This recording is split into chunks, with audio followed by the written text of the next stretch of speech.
गंदा खून लेना, साफ करना और पूरे शरीर में सर्कुलेट करना। और सर्कुलेट का मतलब केवल सर्कुलेशन नहीं, शरीर के हर ऑर्गन को वो ब्लड सप्लाई करता है। तो ये एक साइकिल बनी। ऑक्सीजन लिया, लंग्स को फंक्शन कराया, और लंग्स ने फंक्शन के आधार पर हार्ट को पंप करवाया और ब्लड सर्कुलेशन हो गया। अब इसके लिए कोई चार्जिंग नहीं है।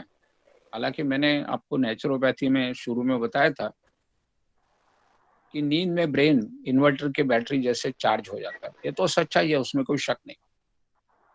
मगर यहाँ पे जो फंक्शनल पार्ट्स हैं वो केवल और केवल ऑक्सीजन के ऊपर निर्भर है।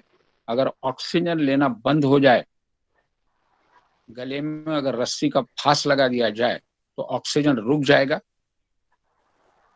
लंग्स को ऑक्सीजन नहीं मिलेगा तो लंग्स के फंक्शन रुक जाएंगे, और लंग्स के फंक्शन रुके, ये जो हार्ट कनेक्टेड है वो भी रुक जाएगा। और हार्ट रुकने के बाद में ब्लड सर्कुलेशन रुकेगा और आदमी खत्म हो जाएगा। ठीक। तो शरीर ऑक्सीजन के ऊपर जिंदा है, क्या यह गलत स्टेटमेंट हुआ?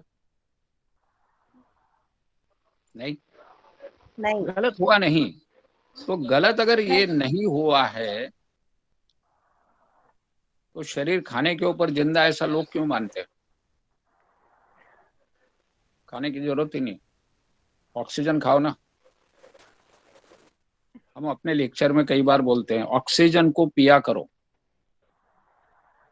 भाई ऑक्सीजन के बदौलत तो जो शरीर चल रहा है, तो खाने की आवश्यकता क्या पड़ेगी? हालांकि एनर्जी वो के लिए। हालांकि वो टॉपिक एकदम डिफरेंट है, जो कि हम अपने नेचुरोपैथी में लेते हैं। और हम जब डाइट सिस्टम पे हम बात करेंगे, तो उस पर रोशनी डालेंगे कि अनाज या खाना ये शरीर के लिए कितना आवश्यक। मगर यहाँ पे जो एक चेन चलती है, ऑक्सीजन, लंग्स, हार्ट और जिंदा शरीर, ब्लड सर्कुलेशन के आधार पर, तो ये जो सर्कुलेशन चलता है, उसका बेसिक जो है वो है ऑक्सीजन। तो ऑक्सीजन का कितना बड़ा इंपॉर्टेंस हो गया, है कि नहीं? अब इसमें हम थोड़ा और आगे बढ़ते हैं कि दुनिया में आज कोरोना के कारण सिलेंडर्स में ऑक्सीजन बुलाकर पेशेंट को दिया जा रहा है। दुनिया के कोई में जानवर को सिलेंडर की आवश्यकता नहीं है आज भी कोरोना के समय। तो इसका मतलब क्या है कि दुनिया में ऑक्सीजन की कमी है? बिल्कुल नहीं है, क्योंकि जिनको कोरोना नहीं हुआ वो भी तो जिंदा है, और जो जानवर है, पशु पक्षी हैं, वो तो सभी जिंदा है। तो इसका मतलब ऑक्सीजन की मात्रा दुनिया में कहीं भी कमी नहीं है। तो कमी कहाँ है? कमी हमारे शरीर के अंदर है। जिस पैसेज के माध्यम से ऑक्सीजन अंदर जाता है, वो पैसेज क्लियर नहीं है।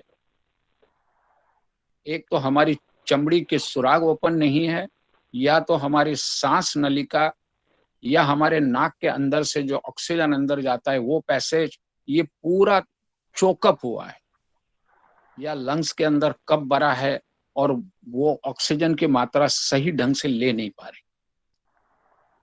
एक एक्सपर्ट ने ऐसे, मैंने बहुत साल पहले पढ़ा था कि एक्सपर्ट ने एक लिखा हुआ है कि हमारे लंग्स की जो कैपेसिटी है बहुत ज्यादा है, मगर लंग्स की कैपेसिटी हम केवल एक तिहाई इस्तेमाल करते हैं, वन थर्ड।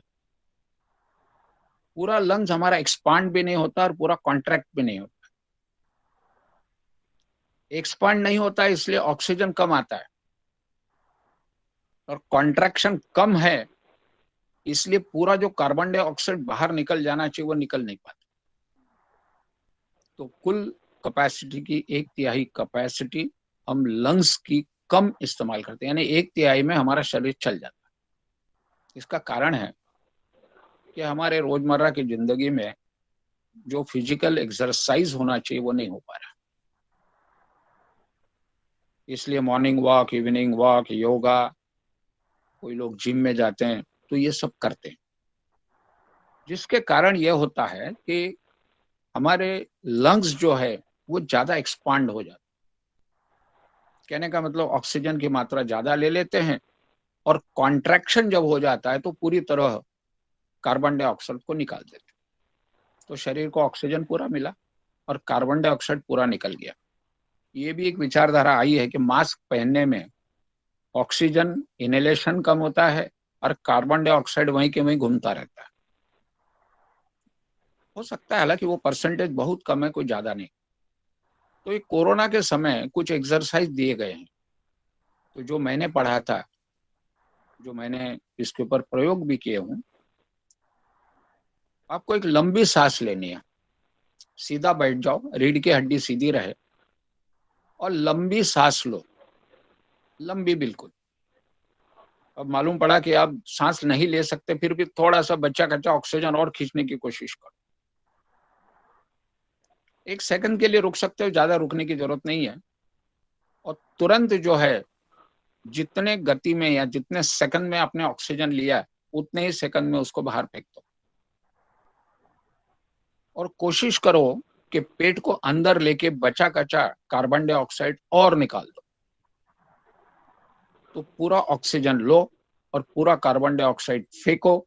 ये 5 बार, 10 बार, 15 बार, 20 बार, और हो सके तो दिन में 2 बार ये एक्सरसाइज करो। आप देखोगे कि आपके लंग्स की कैपेसिटी बढ़ गई है, आपके लंग्स ज्यादा ऑक्सीजन लेने लगे। बाहर मॉर्निंग में सूर्योदय के पहले आपको घूमने को निकलना है, सूर्योदय के बाद नहीं। सूर्योदय के पहले निकलने से वातावरण में ओजोन नाम का, यानी ऑक्सीजन 3 टाइम्स, ऑक्सीजन को हम O2 बोलते हैं, ओजोन O3 होता है। तो ऑक्सीजन की मात्रा सूर्योदय के पूर्व ज्यादा होती है, इसलिए मॉर्निंग वॉक करना है। और कोई उसके लिए जम के चलना है ऐसी कोई आवश्यकता नहीं। हालांकि जो दौड़ लगा सकते, दौड़ सकते, कोई दिक्कत नहीं है। योगा भी खुली हवा में आप करो तो मैक्सिमम ऑक्सीजन आप ले सकते हो। तो कहने का मतलब यह है कि लंग्स की फुल कैपेसिटी अगर हम इस्तेमाल करते हैं, तो उसका फायदा ये भी है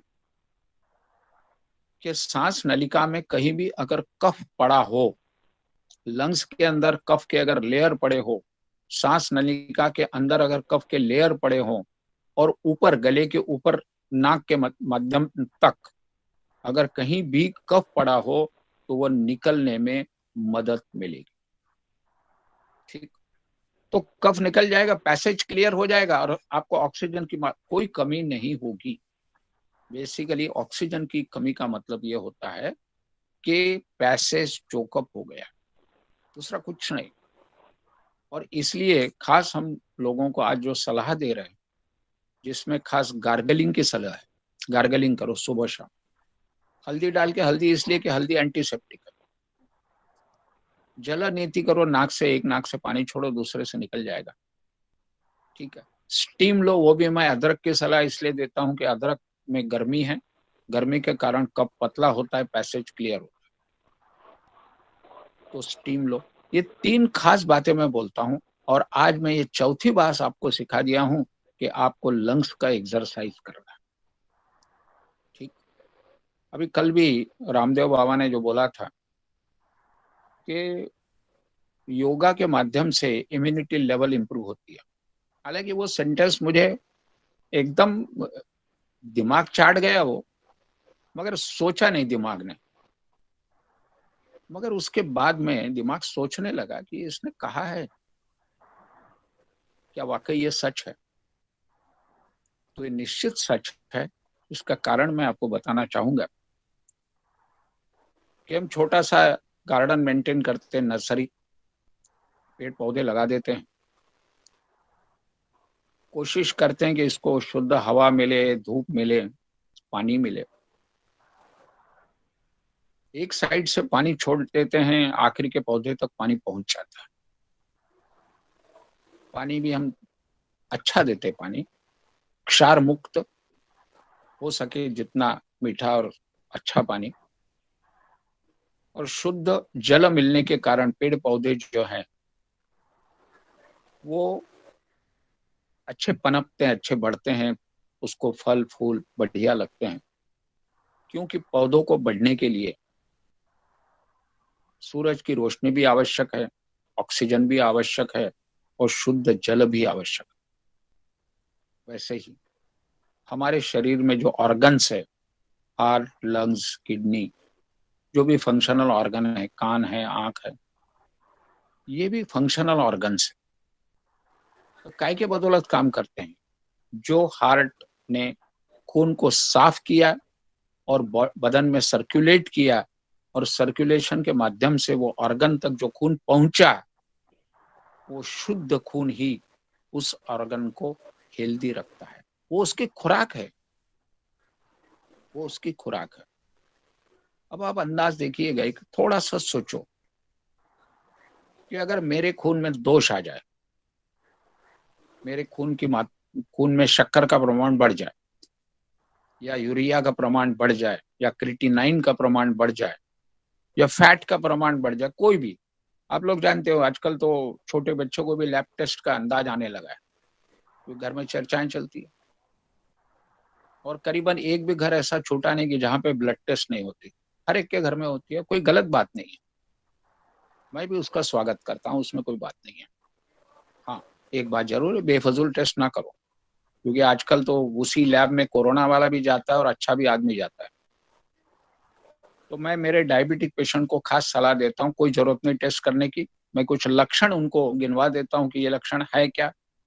जब पेशेंट नहीं बोलता तो मैं बोलता कहीं जाने की जरूरत नहीं, ट्रीटमेंट करो, शुगर लेवल आपकी नॉर्मल है, वो नॉर्मल मेंटेन होगी। कहने का मतलब जो है, अगर खून में अगर ये बातें मौजूद है, शुगर की मात्रा, फैट की मात्रा, यूरिया है, क्रिएटिनिन, जो भी कुछ इंग्रेडिएंट जिस जो प्रमाण के अंदर होने चाहिए थे, उसकी मात्रा अगर बढ़ गई हो तो खून गंदा हो गया, खून साफ नहीं है, खून हेल्दी नहीं है। और वो अनहेल्दी खून अगर ऑर्गन को मिलेगा तो क्या आप अपेक्षा करते हो कि आपका ऑर्गन हेल्दी चलेगा? भाई, आप पौधों को अच्छा पानी देना चाहोगे और आपके अपने ऑर्गन को क्या गंदा खून का सप्लाई करोगे? उसमें ट्रेजेडी और है, हमारे खून में सलाइन के माध्यम से कुछ केमिकल्स डाले जाते हैं, एंटीबायोटिक्स है, पेन किलर्स है। कोरोना के तहत तो अभी आजकल फ्लू फ्लू मान के उनको ट्रीटमेंट दी जाती है। कोरोना के ऊपर कोई ट्रीटमेंट नहीं, मगर उसको पहले फ्लू बोलते थे, उसके बाद में उसमें ब्रंकाइटिस, अस्थमा और क्या क्या नाम से। क्योंकि ये सबका संबंध कब से है, सबका संबंध कब से है। और जब हम खून की जांच करते हैं तो उसमें कफ की कितनी मात्रा है इसका भी परसेंटेज निकाला जाता है। तो कहने का मतलब खून में के पैरामीटर्स अगर सही नहीं है तो खून गंदा है। उसमें आपने केमिकल डाल दिया तो खून और गंदा हो। और उस डायबिटीज अगर है तो खून में शुगर की मात्रा कम ज्यादा हो गई तो खून शक्कर की मात्रा जब बढ़ जाती है तो हेमोग्लोबिन और कम होता है, लोहा कम हो जाता है। और ऐसा खून जब ऑर्गन को सप्लाई होता है तो क्या आप उम्मीद कर सकते हो कि आपके ऑर्गन सही काम करेंगे? संभावना नहीं है। तो हमें कोशिश ये करनी चाहिए कि हमारा खून शुद्ध रहे, हमारे शरीर को ऑक्सीजन की मात्रा सही मिले। और इसीलिए योगा करना की जो सलाह दी जाती है, मैं भी उसका स्वागत करता हूँ। योगा करने से क्या लाभ होता है ये भी थोड़ा समझ लो। आप एक पर्टिकुलर योगा करते हो, हालांकि वो उस सब्जेक्ट में मैं नहीं जाऊंगा, इसका भी मैंने अध्ययन किया हूँ बहुत साल पहले। एक पर्टिकुलर झुकाव में आप एक पर्टिकुलर ऑर्गन के ऊपर दबाव देते हो, या उसके अपोजिट ऑर्गन में तनाव देते हो। दोनों पोजीशन में होता क्या है कि आपकी जो खून की नलिकाएं हैं, आर्टरीज और कैपिलरीज, ये तनी जाती। और तनी जाने के कारण होता क्या है कि खून ज्यादा दौड़ने लगता है, हार्ट के ऊपर भी प्रेशर आता है। और हार्ट भी फास्ट काम करता है और सर्कुलेशन बढ़ जाता है। अब जहां जिस ऑर्गन के ऊपर तनाव आ गया वहां के पे खून की मात्रा ज्यादा पहुंच जाती। वो योगा इसीलिए बना हुआ है। योगा करने का उद्देश्य वही है कि पर्टिकुलर योगा में उस पर्टिकुलर ऑर्गन को खून ज्यादा मिले, और उस ऑर्गन का जब खून ज्यादा मिलता है तो वो ऑर्गन सही ढंग से काम करने लगता है। जैसे आपने पौधों को पानी दे दिया और पौधा जो है तरोताजा हो गया, बढ़िया फूल देने लगा, फल लगने लगे, पौधा प्रॉपर बढ़ने लगा और ताजा दिखने लगा। ठीक है। तो योगा से इम्यूनिटी बढ़ने का मतलब ही यह है कि खून का सही दौड़ना। आखिर इम्यूनिटी है क्या? इम्यूनिटी के ऊपर मैं थोड़ी बात करता हूं। बचपन से हम लोगों ने, अब आप लोगों को मालूम नहीं है, पहले स्मॉल पॉक्स चलता था, बड़ी बड़ी माता, बहुत चलता था, स्मॉल पॉक्स उसको बोलते हैं। बाद में फिर चिकन पॉक्स आ गया, छोटा। ठीक है। तो ये उसका लसीकरण होता था।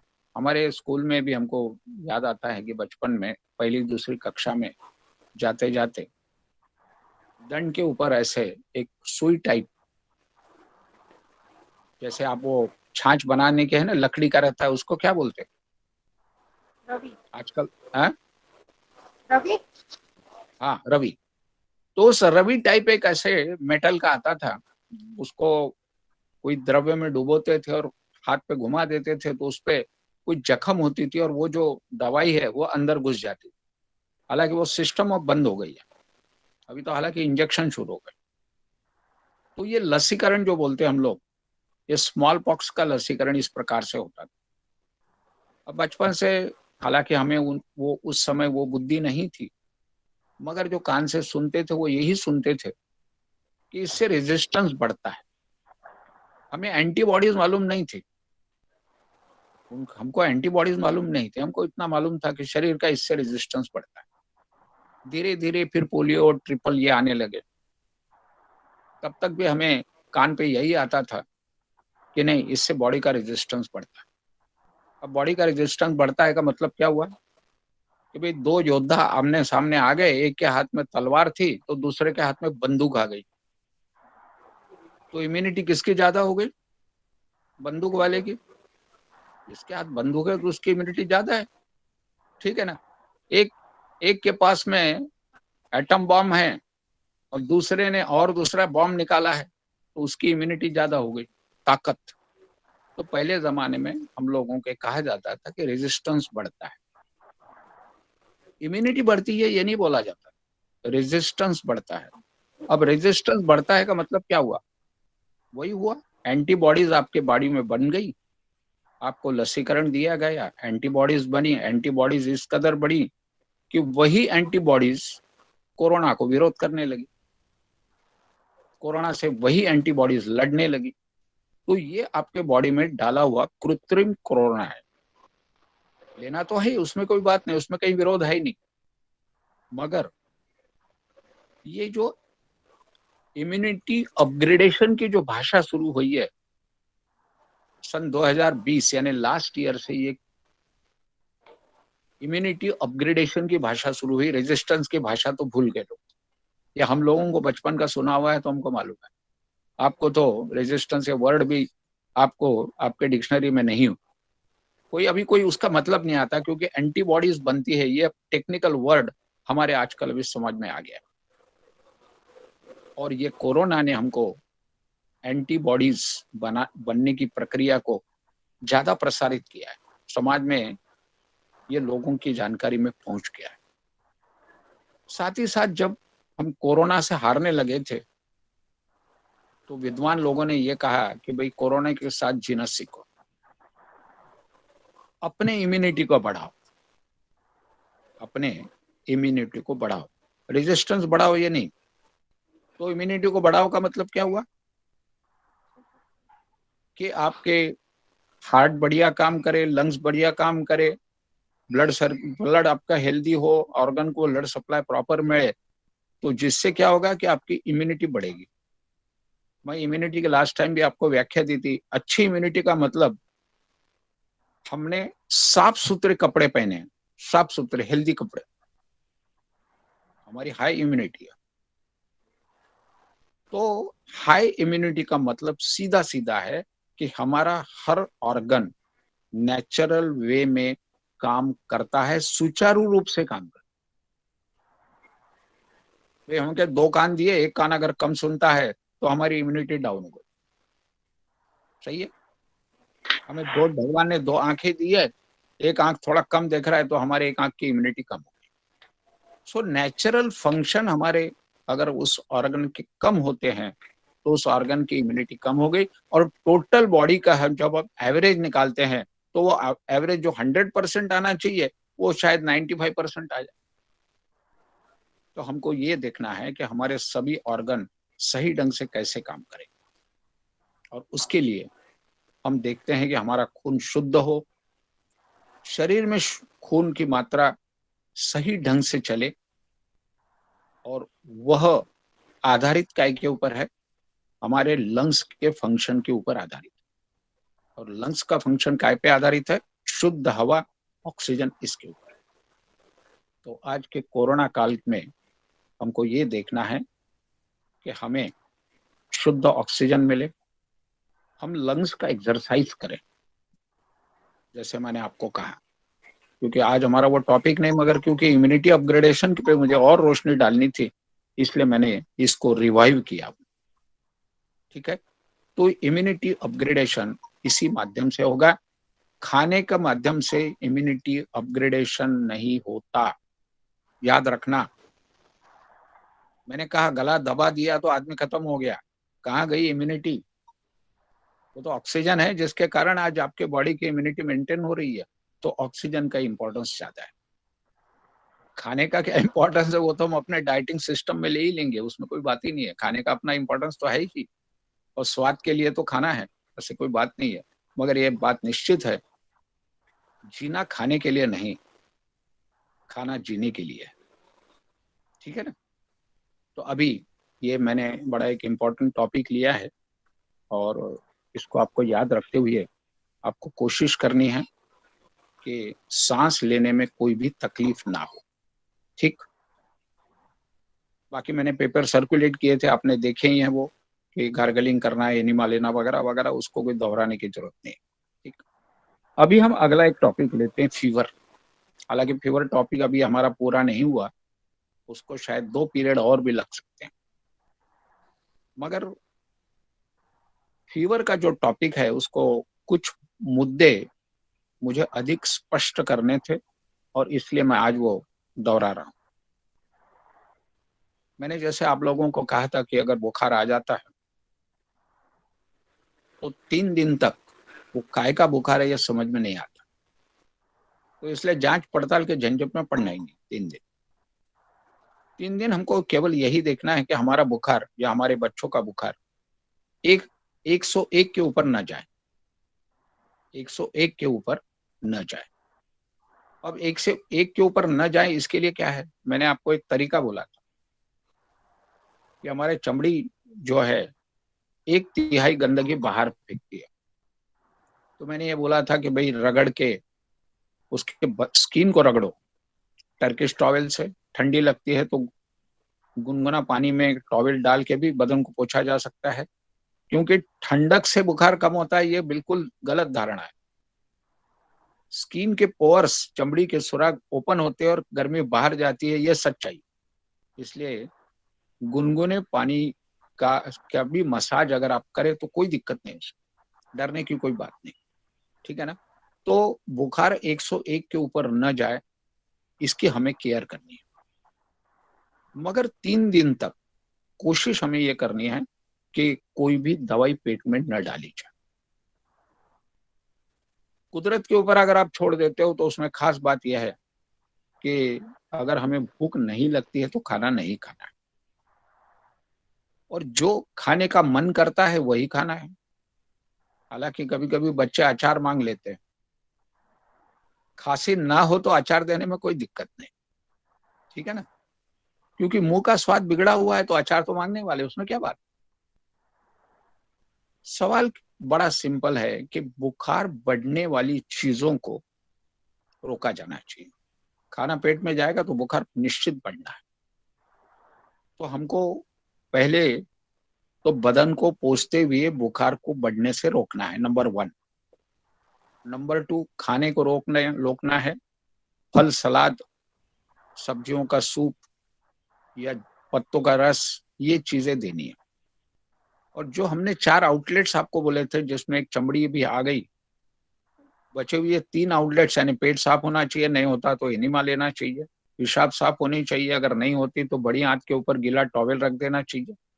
और कफ अगर निकलता है तो बड़ी अच्छी बात है, नहीं तो गुनगुने पानी में नमक और हल्दी डाल के गरारे करने चाहिए तक, ताकि कफ पतला हो और कफ निकल जाए।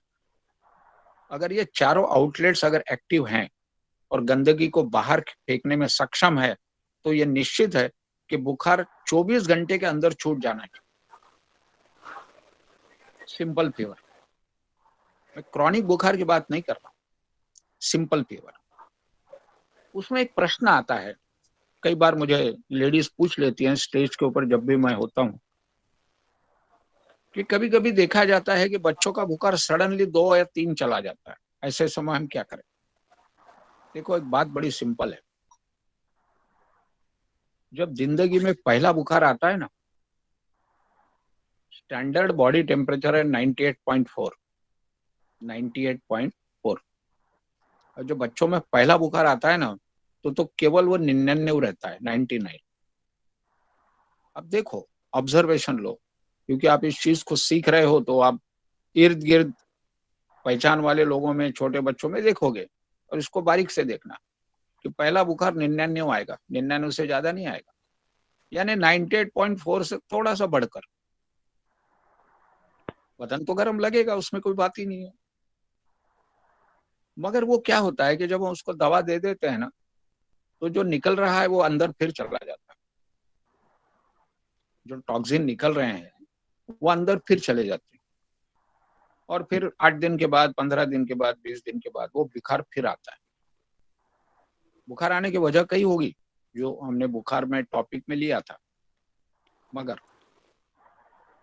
अगली बार जो बुखार आएगा ना, वो 99 नहीं रहेगा, वो 99 से थोड़ा बढ़कर रहेगा, 99.5 भी हो सकता है। ठीक, उस समय हम फिर दवा दे देंगे, फिर बुखार दब जाएगा। उसके बाद जब भी बुखार आएगा ना, वो 100 तक चला जाएगा। और ये प्रक्रिया ऐसी चलती रहेगी और बुखार बढ़ता रहेगा। उस समय नहीं बढ़ेगा, वो अगली बार बढ़ेगा। तो माताएं जो सवाल करते हैं कि बच्चे का बुखार एकदम 101, 2 हो जाता है, तो ऐसे समय हम क्या करें? तो मैं इतनी पहले सलाह ये दूंगा कि पहले तो आप उसका भूतकाल याद करो, आपने क्या क्या गलतियां की। उन गलतियों को पहले सुधारने की कोशिश करो। आपने उसको खिचड़ी खिलाई या आलू खिलाया या क्या खिलाया, देखो पहले क्या गलत खिलाया, इसमें सुधार लाओ। और क्या गलत दवाइयां दी, इसमें भी सुधार लाओ। तो धीरे धीरे क्या होगा कि टॉक्सिन्स निकलते रहेंगे। और टॉक्सिन जैसे जैसे निकलेंगे, बुखार का जो रेंज है वो धीरे धीरे कम होता जाएगा। अगली बार का रेंज और कम होगा, उसके अगली बार जाओगे तो और कम होगा। और जो बुखार रिपीट होता है, शायद महीने में 2 बार, 3 बार, या कभी महीना 2 महीने में 1 बार, तो इसका अंतर बढ़ जाएगा। 3-3 महीने बुखार नहीं आएगा, कुछ कुछ लोगों को 6-6 महीने बुखार नहीं आएगा। हमारे जैसे कुछ कुछ लोग ऐसे हैं कि जिनको सालों बुखार नहीं आता। अगर आया तो उसका हम स्वागत करते हैं, भैया बढ़िया है, वो टॉक्सिन निकल जा रहा है, दिक्कत कुछ नहीं है। ठीक है ना? तो शरीर में अगर गंदगी नहीं है जो बार बार निकल रही है, तो वो एक साथ इकट्ठा होके बॉडी टेम्परेचर बॉडी में लाके नहीं निकलेगी। तो जो 2 टेम्परेचर जाता है, उसके लिए वह इतिहास जिसमें गलतियां की है वो कारण। मगर फिर भी गलतियों को सुधारने का मतलब रिस्क को लेना ये नहीं होता। तो मैं अपने पेशेंट्स को अक्सर ये सलाह देता हूँ कि घर में क्रोसिन रख लिया करो, कोई दिक्कत नहीं। क्योंकि आधी रात में बुखार चढ़ जाए तो क्या करोगे? भागा दौड़ी होगी। बेहतर है बुखार को नाप लो, आधी क्रोसिन दे, तो अगर बच्चा छोटा है तो एक देने की जरूरत नहीं, बुखार कम हो जाएगा। रिस्क कम हो जाएगी। ठीक है, बुखार नापना इसलिए है कि हमको उसका रेंज का पता चलता है कि उसकी रेंज अभी क्या कहाँ तक पहुंची है। 101 तक आया है, 102 तक आया है, 102 क्रॉस कर रहा है। ठीक है ना, इसका रेंज का हमको पता चलता है। क्रोसिन के माध्यम से बुखार कम हो जाता है, रिस्क फैक्टर दूर हो जाता है। अब बुखार आया तो दवाई से ही जाएगा, ये अगर सोच है तो गलत सोच। बुखार ये एक टॉक्सिन है जो बाहर फेंका जाता है। उसको हम कल बुखार आएगा तो आज हमारे टॉक्सिन को बाहर फेंक के कल का बुखार आज हम बंद करा सकते हैं, बिल्कुल। जो 4 आउटलेट्स हैं वो 4 आउटलेट्स को सही फंक्शन करा दो, गंदगी बाहर निकल जाएगी, आगे आने वाला बुखार कम हो जाएगा, मात्रा कम हो जाएगी, पीरियड बढ़ जाएगा। ठीक है ना, तो क्रोसिन सेफ्टी के लिए घर में रखो, कोई दिक्कत नहीं। बदन को पोछा करो ताकि स्किन के माध्यम से टॉक्सिन बाहर चले जाएंगे और फीवर का जो प्रमाण है वो अपने आप कम होगा। ठीक, पेशाब में जलन है तो बड़ी पेट के ऊपर गीला कपड़ा रख दो। अगर सर्दी खांसी नहीं है तो माथे के ऊपर भी गीला कपड़ा रखा जा सकता है। ठीक, तो इस प्रकार से हमको केयर करनी है और खाना बिल्कुल देना नहीं। बच्चे को बोलना बेटा खाना मत खाओ, हालांकि बच्चे खाना नहीं मांगते, मेरा एक तजुर्बा है। बच्चे खाना नहीं मांगते, हाँ बच्चे कभी कभी अचार मांग लेते हैं कि मम्मी हमको अचार दो, क्योंकि मुंह का स्वाद बिगड़ा है, कड़ू हो गया है, मुंह मुंह का स्वाद बिगड़ा है। तो बच्चे मांगते हैं तो कोई दिक्कत नहीं, मामूली सा दे दो ना, क्या फर्क पड़ता है। खांसी नहीं है तो, खांसी है तो थोड़ा सा मेरे जैसा तो नहीं डरेगा, खांसी रहे तो भी मैं खिला दूंगा। अगर आपको थोड़ा कॉशियसली रहना है, बाकी कुछ नहीं। धीरे धीरे आपके भी जब हिम्मत बढ़ेगी तो आप भी नहीं डरोगे। घर में क्या क्या प्रिकॉशंस लेनी है और क्या क्या आइटम घर में रखना है, वो अगर हमारे घर में हो, कहने का मतलब हथियार, हथियार अगर घर में हमारे हैं तो डरने की क्या बात है। ठीक है ना, तो इस प्रकार से बुखार को हम धीरे धीरे कंट्रोल कर सकते हैं और बुखार का प्रमाण हम कम ला सकते हैं। और याद रखना, 101 तक अगर बॉडी का टेम्परेचर जाता है तो डरने की कोई बात नहीं, नो रिस्क। 1 से 2 में थोड़ा कॉशियस रहना है, क्योंकि जब वो बुखार 2 तक चला जाएगा ना तो 2 को क्रॉस करने में देरी नहीं लगी, तो फटाक से क्रॉस कर जाएगा। और जब वो 2 के ऊपर चला जाएगा ना तो ब्रेन कंट्रोल से बाहर हो जाएगा, क्योंकि अल्टीमेटली बॉडी का टेम्परेचर ब्रेन ही कंट्रोल करता है, दवाई नहीं। याद रखना, बॉडी टेम्परेचर कंट्रोल करता है ब्रेन, दवाई नहीं। दवाई तो दबा देती है, उसको हम लोग दवाई बोलते हैं, दवाई नहीं दवाई। तो कहने का मतलब यह है कि हमको 101 तक डरना नहीं है, हालांकि प्रिकॉशंस हमको सभी लेनी है और कोशिश हमको वही करना है कि हम 101 से वापस 98.4 तक कैसे वापस आए। ठीक, 101 को क्रॉस नहीं होने देना है। और एक होम्योपैथिक प्रैक्टिशनर से खास बात याद रखनी है कि हर होम्योपैथिक दवाई की मात्रा देते बराबर आधा डिग्री बॉडी का टेम्परेचर बढ़ जाता है। तो अगर हमको 101 में दवाई देनी है तो पहले बॉडी टेम्परेचर आप 100 तक ले आओ, ठंडे पानी के पट्टी से रगड़ के, बदन को रगड़ के। कहने का मतलब हीट को बाहर निकालने की कोशिश करो, बॉडी का टेम्परेचर 100 तक ले आओ और उसके बाद दवा दो तो 0.5 से बढ़ जाएगा, यानी 100.5 ये बॉडी का टेम्परेचर जा सकता है। मगर दवाई जो है बढ़ाकर तुरंत घटा देगी, यानी टेम्परेचर डाउन हो जाएगा, अगर आपकी दवाई की मात्रा सही है तो। और उसके लिए तो अध्ययन, ऑब्जर्वेशन, सलाह मशलत, चर्चाएं आपस में, ये तो करना पड़ेगा। आज भी हम लोग, हमारे जो हम उम्र के या हमसे इवन छोटे जो भी डॉक्टर्स हैं उनसे हम लोग सलाह मशलत करते हैं। हर एक का अपना तजुर्बा होता है, तो तजुर्बा, अध्ययन, ऑब्जर्वेशंस, इसके आधार पे ये हम लोगों का हम लोगों की जो कैपेसिटी है इन चीजों पे निर्भर होती है। ठीक है, बात समझ में आ गई बुखार के बारे में। तो बुखार के बारे में हमको इस प्रकार से ट्रीटमेंट करनी है ताकि हम 101 के ऊपर बॉडी टेम्परेचर जाने नहीं देंगे। इसको हमको 3 दिन चलाना। अगर टेम्परेचर बहुत ही सिंपल है और ज्यादा प्रमाण नहीं है तो मैंने कहा ना 24 घंटे में टेम्परेचर चला जाएगा। और नहीं तो हो सकता है कि वो 3 दिन चले। एक शरीर की घटना है कि बॉडी टेम्परेचर अक्सर 3 दिन रहता है और तीसरे दिन ऑलमोस्ट खत्म हो जाता है या चौथे दिन बचता ही नहीं, अगर सिंपल फीवर है तो फीवर को कम करने के लिए खाना बंद, कुदरती जो अनाज है, फल सलाद ये देना है, सब्जियों का सूप या जूस देना है, खाना देना नहीं है और बदन को पोंछना, ये हमको 3 दिन करना है। दवाई से बच्चों को दूर रखना है या खुद को भी दूर रहना है। तो मेरा ये मानना है कि दवाई की जरूरत ही नहीं पड़ेगी, बगैर दवाई के वैसे ही आप अच्छे हो जाओ। ठीक। तो बुखार का ये जो मुझे एक अप्रोच आप लोगों को बताना था वो मैंने आज ऑलमोस्ट पूरा किया हूँ।